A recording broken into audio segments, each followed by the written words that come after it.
PTI रहनुमाओं को बानी PTI से मिलने की इजाजत नहीं दी जा रही। पीटीआई रहनुमा जेल के बाहर खड़े हैं। शेख वकास अकरम का ट्वीट। लाहौर हाईकोर्ट ने इलेक्शन कमीशन को पीटीआई इंट्रा पार्टी इलेक्शन का हतमी फैसला करने से रोकने का हुक्मनामा जारी कर दिया।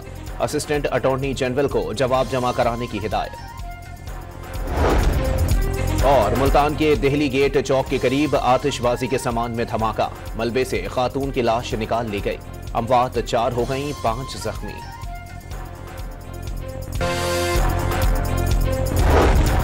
पीटीआई रहनुमाओं को बानी पीटीआई से मिलने की इजाजत नहीं दी जा रही। पीटीआई रहनुमा जेल के बाहर खड़े हैं। शेख वकास अकरम का ट्वीट।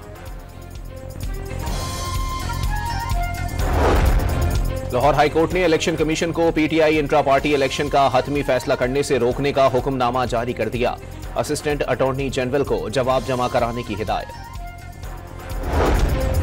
और मुल्तान के देहली गेट चौक के करीब आतिशबाजी के सामान में धमाका। मलबे से खातून की लाश निकाल ली गई।